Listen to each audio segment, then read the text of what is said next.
sa ating lahat mga boss, at mayroon tayong ayosing makina mga boss sa multicab mga boss. Ito ang issue kasi nito mga boss ay hard starting siya, hard starting, at saka yung pangalawa ay parang nabibitin yung power niya mga boss. Ngayon mga boss, at una nating titingnan mga boss itong distributor. Subukan nating linisan at saka yung spark plug mga boss. Tingnan natin kung maayos pa yung spark plug niya at saka yung itong distributor mga boss. At simulan na natin mga boss. Simulan na natin. Nangyari mga boss ay biglang nang napatay dun sa daan. Buti na lang daw umandar, at pagbalik niya pinatingin sa akin kung anong problema. Kaya ang una kong tinignan mga boss itong distributor, baka kasi hard start siya eh. Tingnan natin yung distributor.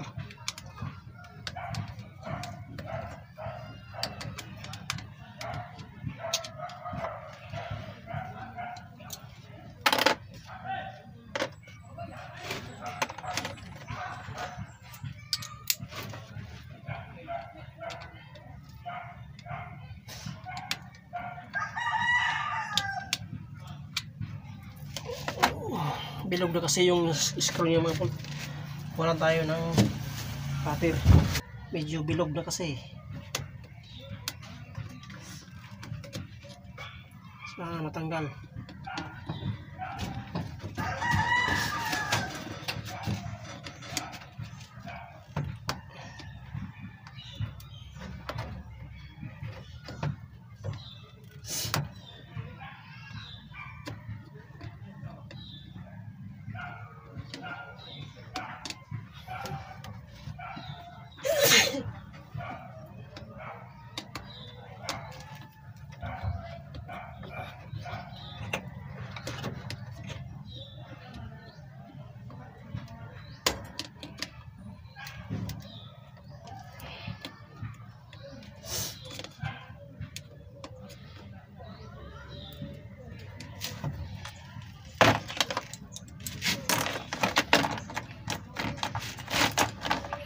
Huwag na mga boss, subukan natin i-screw.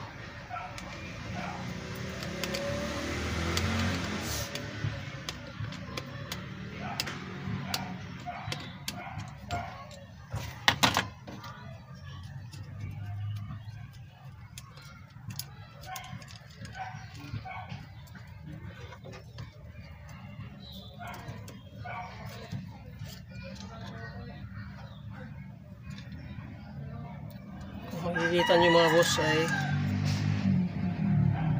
medyo pudpud na yung yung bakal sa distributor cap, kaya mahina na yung kuryente.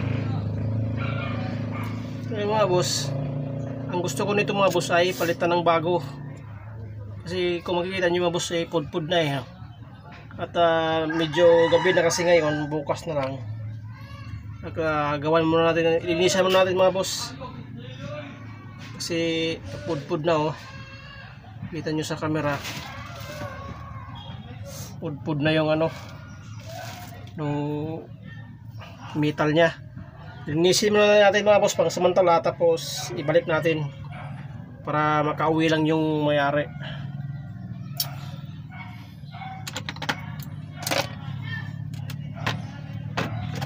Ito yung dahilan mga boss na hard starting siya, at saka medyo kulang sa power.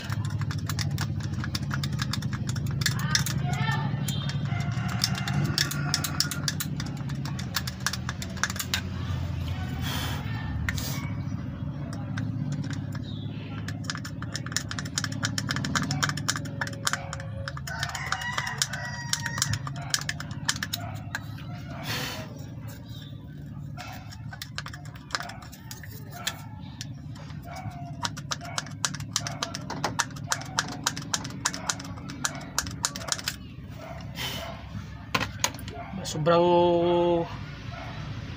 manipis na siya, kaya hindi na maganda, hindi ito maganda mag distribute ng kuryente papunta dun sa mga spark plug.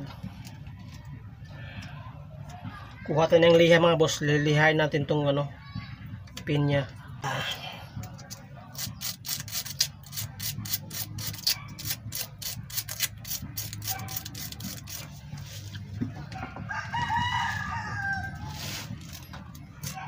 Ito kasi yung magdi-distribute ng kuryente puntang spark plug, kasi umiikot ito mga boss pag medyo marami na siyang dumi dito, kaya mahina na yung labas ng kuryente mga boss. Mga boss ay okay na ito mga boss, ay pwede nating ibalik pang samantala lang muna para makaandar. Pero kailangan talaga itong palitan kasi mahina yung kuryente.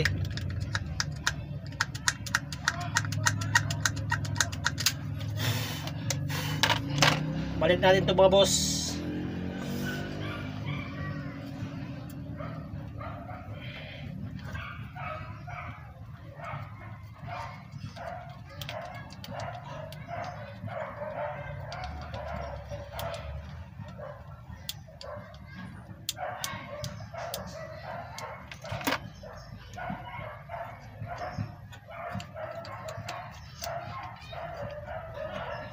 Yung isa doon sa baba.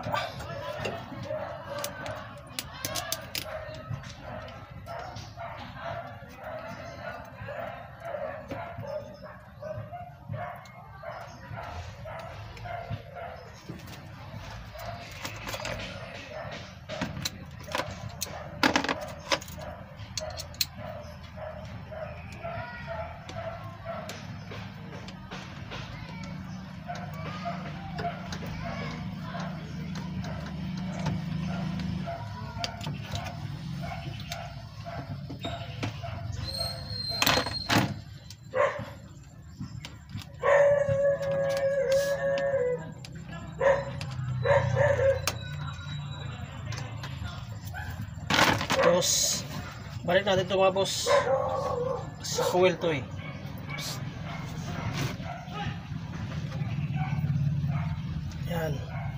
Tapos sa gitna, sa papuntang coil yan.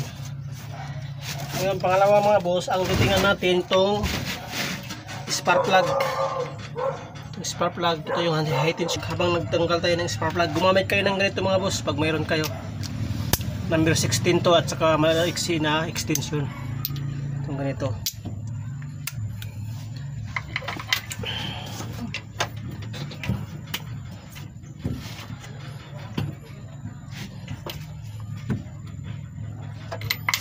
Ito yung mahirap mga boss kasi naiwan yung rubber dun sa loob. Kailangan natin sunugitin. Maliban lang muna natin yan mga boss. Tanggalin natin itong sa number 1. Tingnan lang natin yung spark plug kung ano ay yung kalagayan sa loob, kasi yung ganito sa number 3 mga boss naiwan dun sa loob, hindi matanggal. Gawan lang natin ng paraan.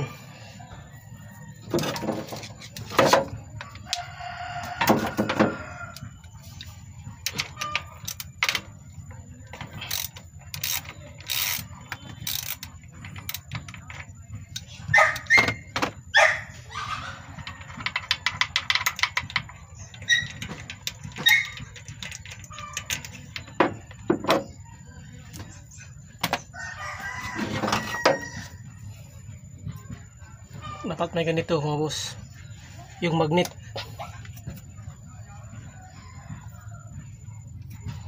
Mahirap talaga ito magtanggal sa spark plug ng mga multicab. Kailangan mo ng special tools kasi masikip, ayaw matanggal.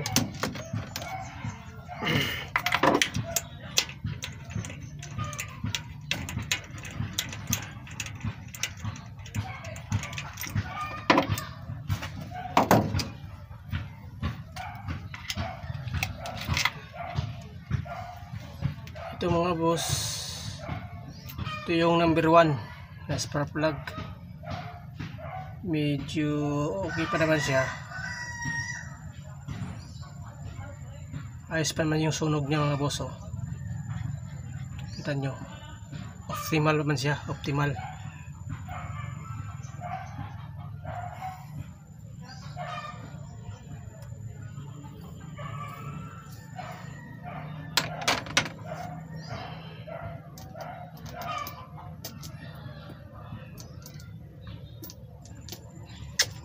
Ibalik lang natin ito mga boss kasi makapal pa naman siya, maayos pa naman. Kung mapapansin nyo ay hindi makita.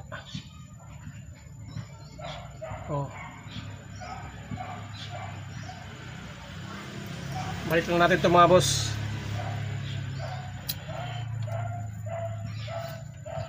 Subukan ko sanang ipa-start ito boss, kaso nga lang walang mag-isa, walang taga-start sa loob, kaya subukan lang natin ibalik.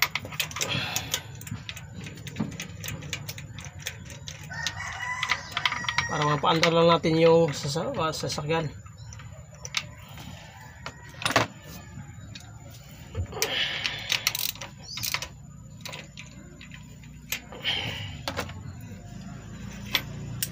Buksan natin yung number 2. Number 2 na spark plug. Kompleto siya mga boss, meron siyang rubber. Tanggalin natin tong spark plug niya.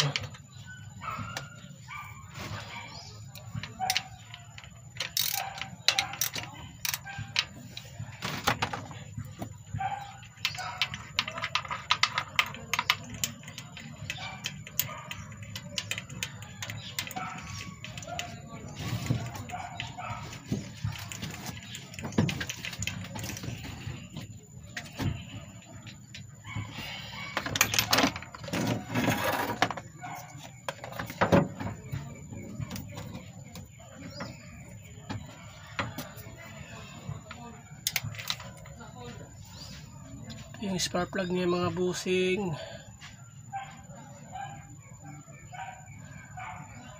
maganda pa rin.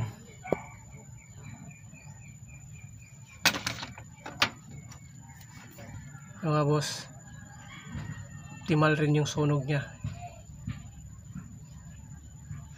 Yun o. Kaya balik lang natin mga boss. Balik natin ulit sa number 2.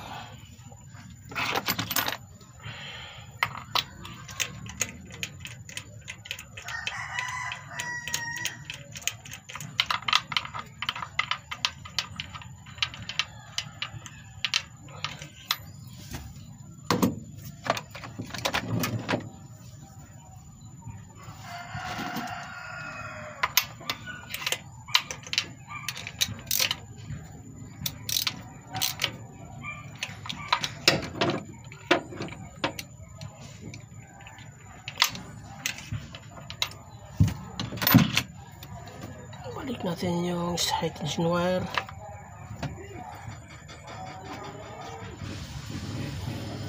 Ang napapansin ko, pangalawa mga boss, ito lang mga boss ang may problema.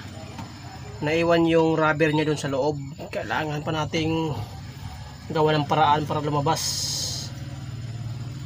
Ngayon mga boss, ang gagawin natin ay subukan nating paandarin.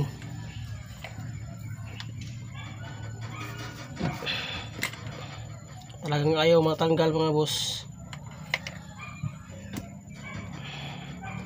Ngayon subukan natin paandarin kung maganda ba yung power niya at saka hindi naman siya hard start mga boss. Ngayon subukan natin paandarin mo kasi start ko muna para makita nyo.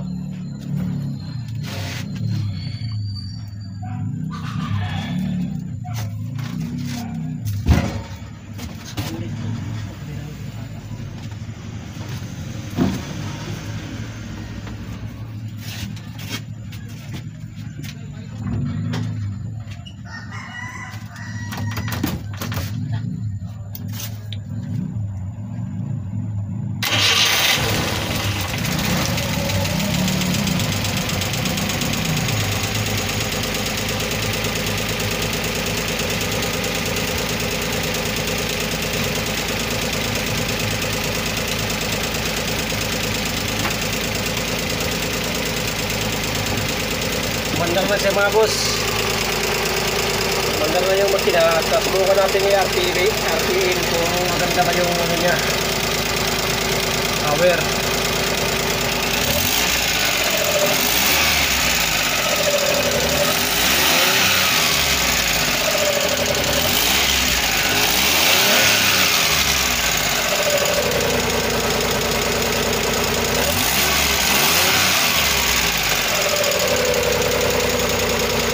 Naman siya mga boss, kaso nga lang itong number 3 ay may problema. Maganda. Nagbabago yung andar niya. Ibig sabihin mga boss, maganda yung compression niya, malakas yung kurente. Kasi itong kanina mga boss, pag binunot ko to, hindi ko pa binuksan tong distributor. Ito hindi ko pa binuksan at pinunod ko itong high tension wire sa number 1, hindi siya pumapalag. Ngayon mga boss ay kung makikita nyo ay pumapalag siya. Nagbabago yung kurente.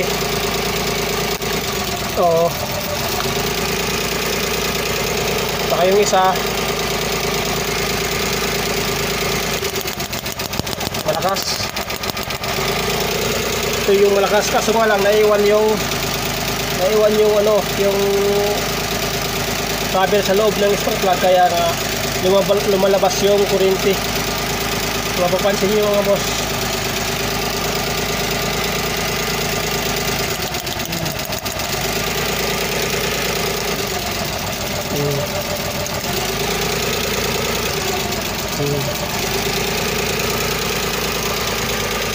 Ano lang mga boss, okay na siya at kumandar na.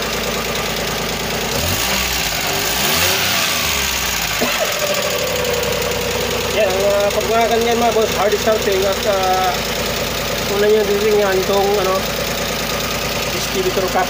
Tingnan nyo sa loob kung maayos pa siya. At sigurado mga boss ay makauwi na itong may-ari.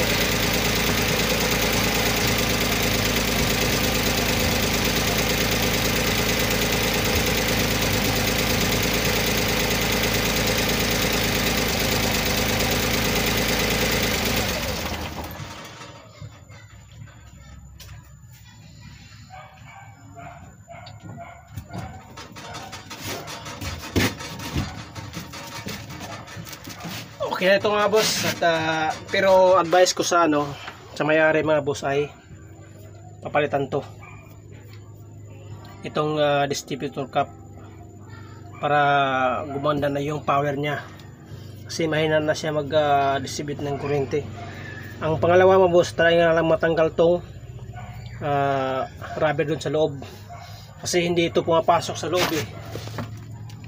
ito wala yung cap niya, ay yung rubber niya mayroong rubber to din sa gilid niya mga boss naiwan dun sa loob.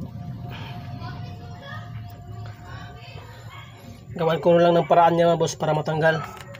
Sa ngayon mga boss ay na-solve na natin yung problema ng may-ari at gagamitin na niya mga boss hanggang sa susunod mga boss. At ito lang yung problema, pag hard starting ay maayos naman yung pag tingin nyo may maganda na yung supply ng kuryente, gasolina ito sa carburetor, ay tumingin kayo dito sa kuryente.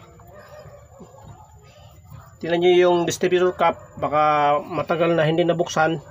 Tingnan nyo sa loob kung maayos pa. At pangalawa, itong high tension wire.